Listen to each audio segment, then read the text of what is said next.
Okay. So for you to, of course, to open Microsoft Word, actually you are also allowed to use the Google account, your Google account, no? Because we have a Google Sheet worksheet, Google Documents, no? And at the same time Google Presentation.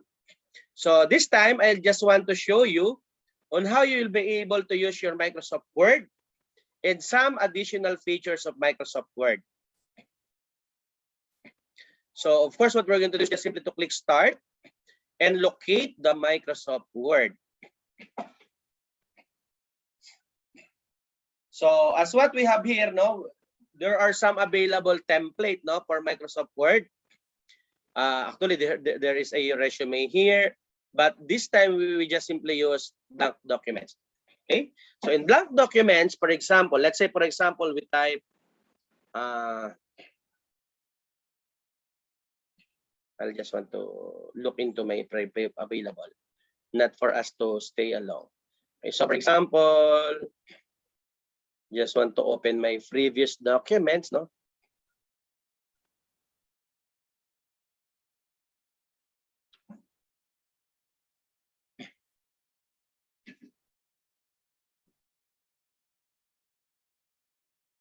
So assuming this one.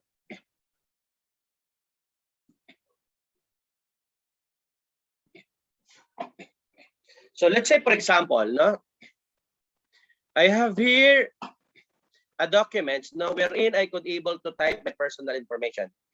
A while ago, as what I mentioned, no, in your lesson number 3, you are required to type an informations all about yourself, and you must write a title as who am I. No, let's say for example, I am Marmelo Villanueva. I graduated BS Information, and so on and so forth.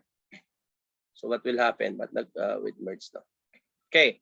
So information technology, no, and so on and so forth. So I was born in, and so on and so forth. So this will be the content, no. Then technology, BS in computer science, and so on and so forth. Now this time, as you can see here, based on the given activity in your module, no, you are required to insert a link. So it's too easy actually, no, to insert a link. As what I posted here, then you need to indicate your educational background, for example, your primary education, your secondary, your tertiary, and so on and so forth. So this will be the content of your activity number 3.2 in your lesson 3. No? But it must be complete, no? If you wanted to indicate your hobbies, no? And so on and so forth. So as you can see here, let's say for example, no? I have this one. For example, if I just want to copy the format of this one, what I'm going to do is just simply put my cursor here and click Format Painter.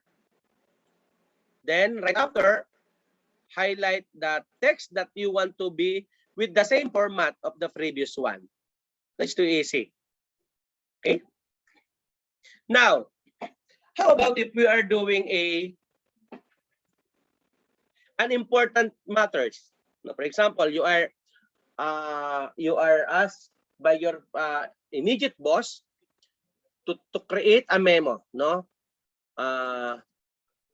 This is to inform you, Mr. Juan de la Cruz, that is starting tomorrow,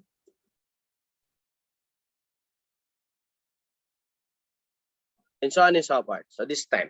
So it is very confidential, no? And it is important for you not to edit by somebody. Okay? So let's say for example, well, you are doing this activity, this memos or memo, your boss, no, parang tinawag ka ng boss mo sa office niya. So for you to secure this data, what you're going to do is just simply to click review, restrict editing, then check the limit formatting, check the allow only this, then choose the filing form. So you need to check the limit, the editing, and choose the filing in form. Then click yes, start enforcing. Let's say for example, your password is 8. Then okay. So as you can see here, you are not allowed to edit, to copy the files because it is restricted. So even you live for a while, nobody can edit your work except they know your password. It is very important for us to know. But how about if we wanted to save our document with password? File, save as, browse. Then before we save, don't forget to click the tools here beside save button. And then choose general option. They supply the password. Let's say for example 8. Okay? Then save. So if we're going to open this one, we just simply try to close.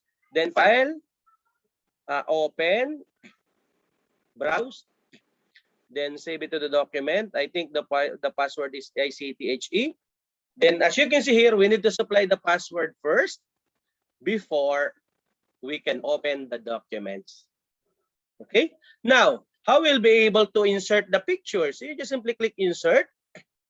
Oh, but as you can see here, we were not allowed to edit because at present our document is restricted. So for us to unrestrict, review, restrict editing, stop protection, then supply the password. Don't forget your password. So once you forget the password, you were not able to edit your document. So this time, let's say for example, I will delete this one. So I just want to insert my picture. So pictures, this device. Then pictures.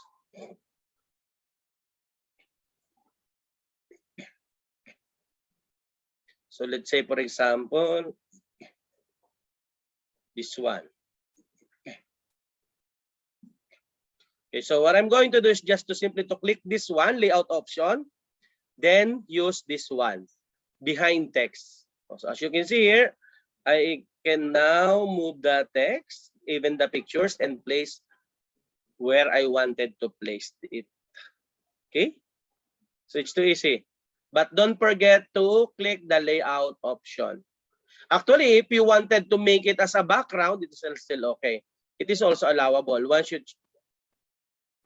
But don't forget, class, if you wanted to indicate a background, see to it that if your background is dark, make your text as light. But if your background is light, make your text is dark. So baliktad. Okay? So that's it. Okay. So this is the one way. And of course, I think you know how to use the left align or align left, center, and right align, and justified, of course. All your document must be justified. Don't forget that. Okay. So this time, we may proceed to Microsoft Excel. So same as what we did earlier. Now just click Start. Then Microsoft Excel.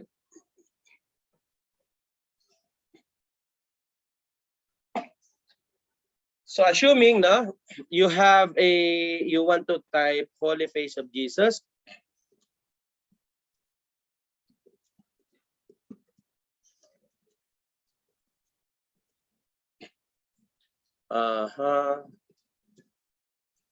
Rodriguez Rizal. Sample name. First quarter grade.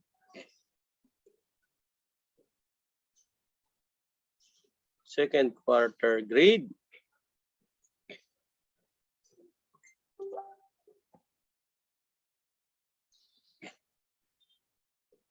Third quarter grade. For example, you want to display the total first, then the average. Then remarks.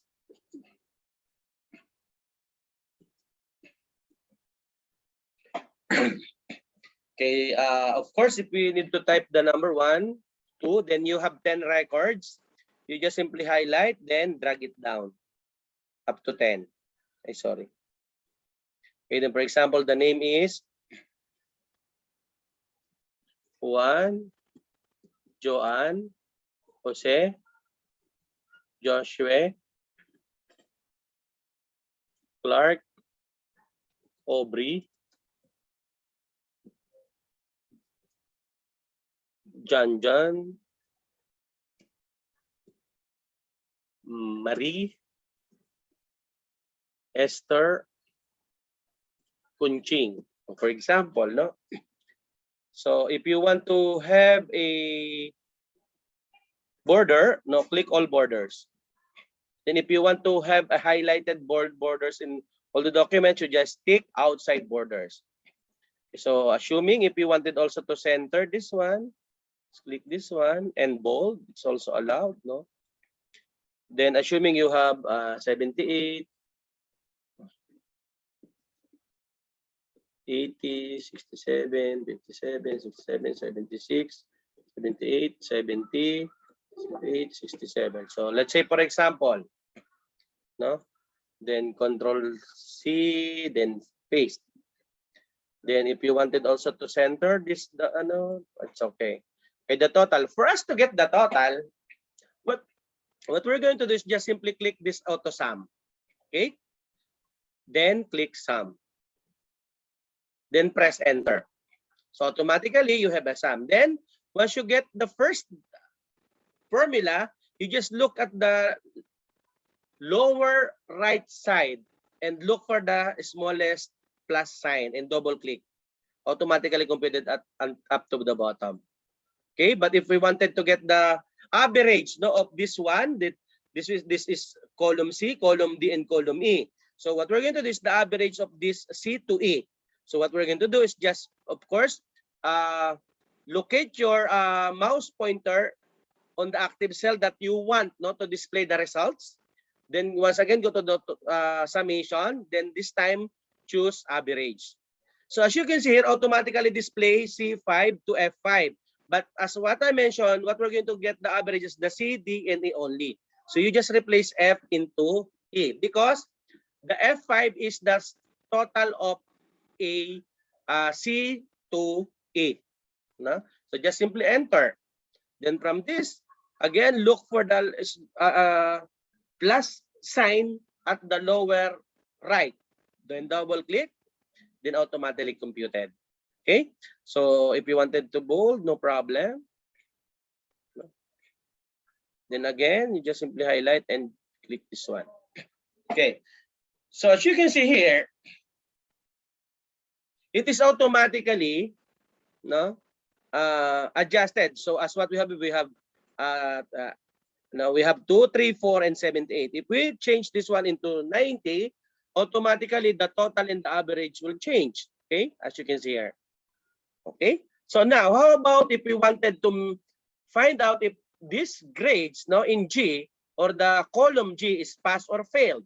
So what we're going to do is just simply put your cursor on the active cell that you want to display the results of your formula. Okay, then again this time auto the summation symbol, more function. Then choose if. Then click OK. Then what logical test that we need to? The average, of course. So you just simply click the average. Then automatically the G5 display here. Our test, logical test is greater than or equal to 75. If true, pass. Of course, if false, failed.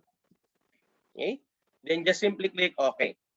So again, you just locate the smallest plus sign at the lower right, double click. Then automatically displayed the results. Okay? Then let's say, for example, we want to make our lower score or the failing grades into a red color. No? So you just simply highlight, conditional formatting, highlight cell rules greater than or less than. Less than 75. Make it red. No? Then okay. So as you can see here, no, we have 67, 56, and 67. That is failed, right? If I just want to change the value of the grades of, for example, Jose submitted all the requirements from first quarter to third quarter. So I'll change his grade into 75. Then as you can see, automatically change the average into 75 and the remark as passed. Then the general average 75 will become black already because he passed. Okay? So how about if we wanted to make the color of our pass is or failed, or our failed is also red or green? Same conditional formatting, highlight, then equal to or equal to failed. Make it, for example, yeah, dark yellow. Then click OK. So as you can see, then for example, I'll just want to change the value of his grades. I'll make it 50, for example. So as you can see, automatically adjusted the average and the remarks. Now, as you can see here, we have more than 2 decimal places. But of course, in average, especially in high school, no, in senior high school, we make it at least 2 decimal places. So what you're going to do is just simply highlight. Then in our formatting toolbar, we have here the increase and decrease. So if you want to increase, then decrease into 2 decimal places or a whole number. But as I mentioned, if an average, that is up to 2 decimal places.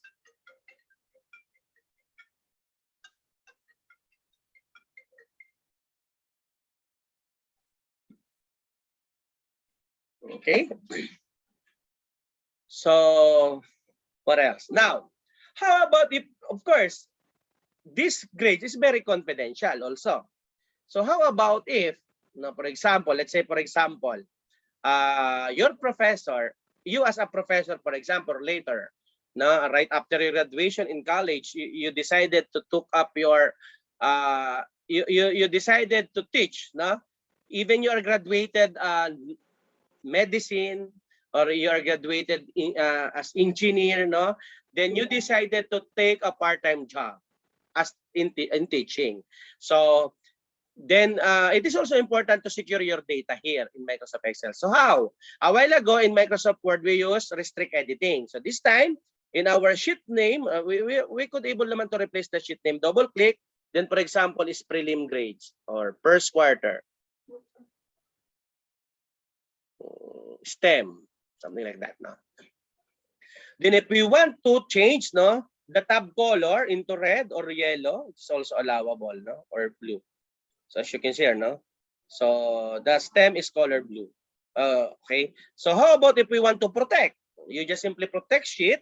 Okay. What you're going to do is to place your cursor at the top of the name of your sheet, the sheet name. Then right click, protect sheet. Then this time you need to check all.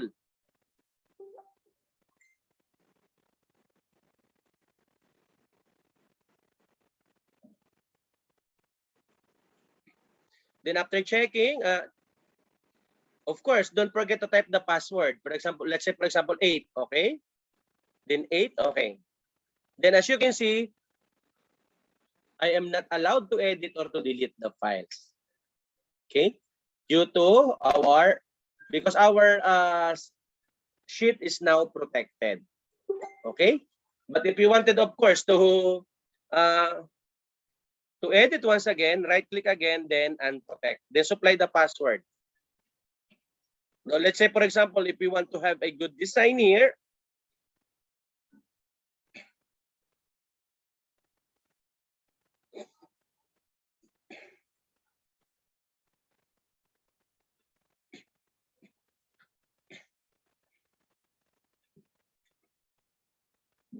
actually, we have a lot of things that we could able to do in our activity. So if you wanted, for example, to have a quick analysis, you want to make a data bar, something like that, or text contain greater than symbols, icon sets.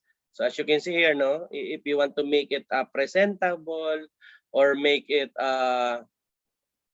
interesting, you are allowed naman to do this. Actually, you have a lot of we have a lot of functions that we could able naman to use in our Microsoft Excel. Okay? So now we may proceed to Microsoft Word. Again, same, no? If you wanted to save this one, save as, then before you save, don't forget to click the tools, general option, then supply the password. Okay, 8 times. 4 times, sorry. My password is 8, but 4 times only. STEM, for example, STEM act 1, assuming, no? Then just simply click save. Okay? Now, how about Microsoft PowerPoint? In Microsoft PowerPoint, same, that is alphabetical is actually click my PowerPoint.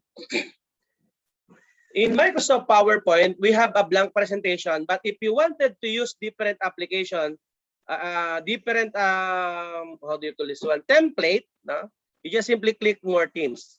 No? In more themes, we have the presentation, we have the themes, no? Or we had charts, no?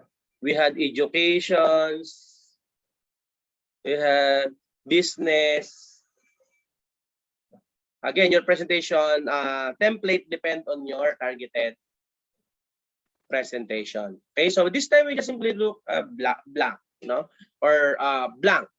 So for example, di ba, a while ago, you are required to submit a presentation all about yourself. Say for example, Marmelo Abante profile. So what are you going to do is just to simply click design, then design ideas. Then it will give you different designs at the right side. So let's say, for example, more formal, so you just simply use this one. Then assuming that you wanted to insert your picture,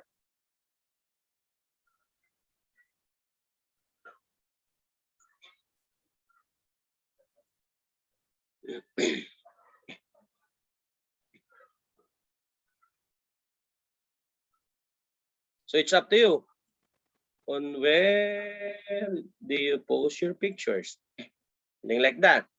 Then again, insert new one. For example,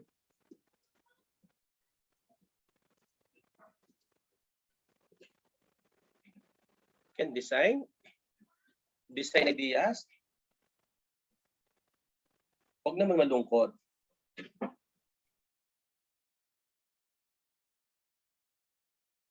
Okay, but actually we have more designs that if you wanted.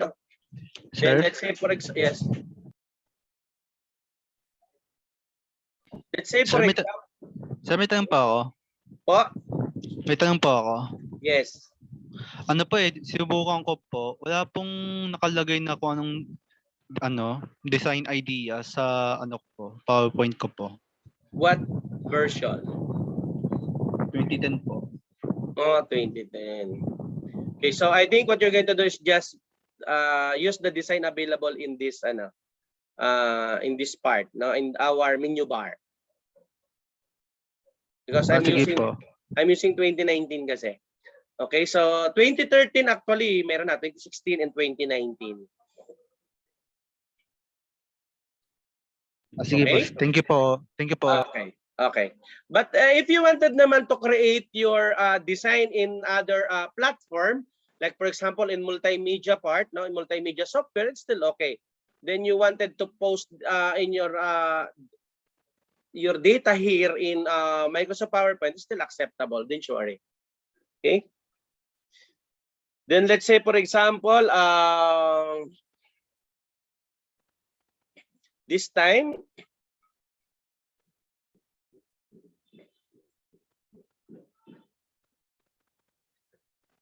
just want to leave, for example, at the last part, you said, thank you.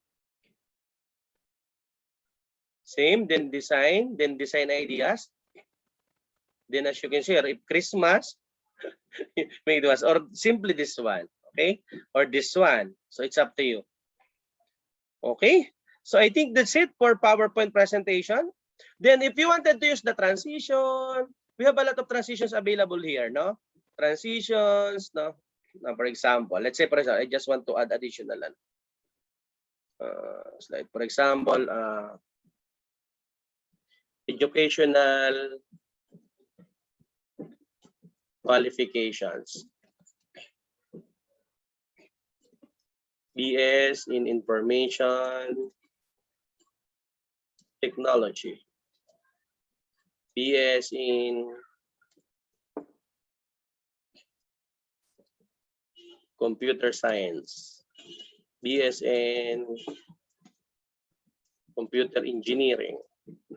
BS in Tourism Management. Let's say, for example, no? Then if you want to use a design, a transition, for example, this one, no? Wife, split, and so on. So it's up to you, no? If you wanted to use animation, it's also allow, no? So animation, flying, something like that. Okay, you have a lot of things naman to use in our PowerPoint presentation. Now, same lang, no? File, save as, so browse, then tools, general option, okay, to secure. Then supply the password. Okay, I didn't want to save this one. Doc, I don't have a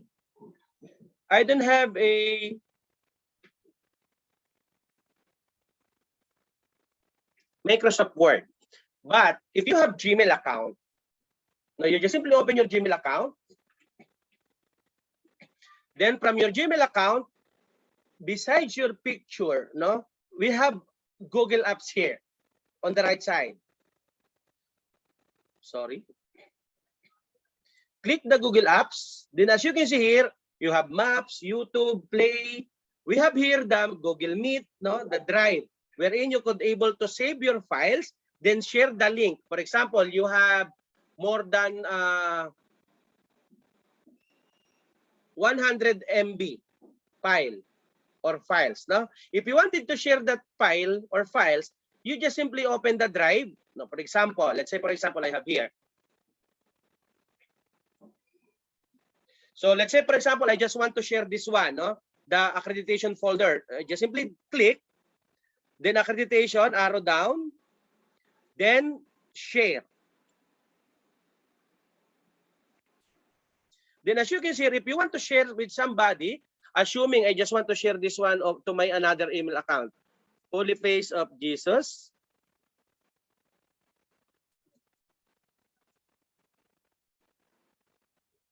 .edu.ph at gmail.com. Yeah. Then I will restrict na to editor, either viewer only, commenter, or editor. So if I'll choose viewer, it means to say that this account just only view the documents.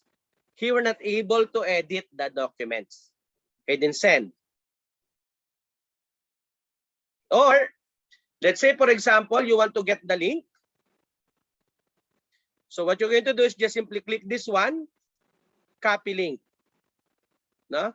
Then as you can see, restricted or anyone with the link. So it means to say that if you choose is restricted, only the person who has an email ad posted will open or view the documents. But if I will make it anyone with the link, so if I will give you the link, anyone who have the link could able to see or view the documents. That's why it is very important to each and everyone to set it is restricted or anyone with the link. Okay, so that's it. No, if you have a document, you have actually my drive. No, if you wanted to save your, for example, you have a file in your computer and you wanted to save in your Google Drive, you just simply click my drive, of course, then new. If you want to copy a file, file upload. If you want to copy a folder, folder upload. Let's say, for example, file upload. Then I want to upload the documents a while ago. This one, ICTHE. Then upload. Then as you can see, uploading one item. Then Once it's done, automatically you can see here, then locate the files at the bottom. No, most commonly alphabetical arranged, no? Or the latest actually, no? Where is the HE? This one. Now, it is available online.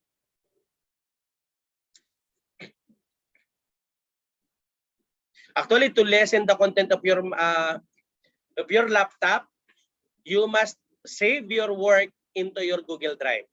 So how you'll be able to locate your Google Drive?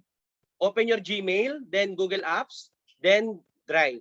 Now, how about if you want to make a Microsoft a document if you don't have Microsoft Office? So you same Google, you just open the Gmail, then Google Apps, then locate the docs. Blank, resume, and so on. Almost the same with Microsoft Word. Then this time you are now able to type your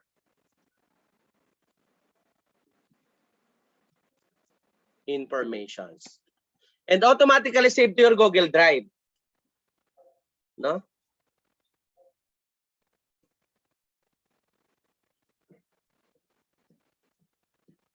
And so on. Okay? Same with, of course, with your, so no need for me to save. Same with Microsoft Excel. We have sheet here, the Google Sheet. Okay? So same with Microsoft Excel. So again, if you don't have a Microsoft Office license, provided you have a Google Gmail account, you are able to do a Microsoft Word and Microsoft Excel and Microsoft PowerPoint in your Gmail account. Okay? So same with presentation. Slides. This one is slides. Okay? So if you wanted to make a slides or presentation using your Gmail. The same with your, for example, let's say for example,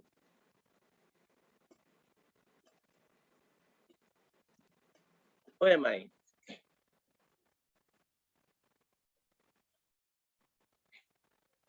Yan. Same, we have same here. Themes. In a Microsoft PowerPoint, we use design ideas. In Google and in Gmail, in Google, themes, themes ang ginagamit niya. Something like that. Okay? And that's it. So if you don't have Microsoft Office, you just simply create your Gmail account, and on your Gmail account, open the Google Apps. Then locate the docs, sheets, and slides. And if you have Google Classroom, let's say for example, if your professor asks you to make a Google Classroom, you have also, it is also available in our Gmail account.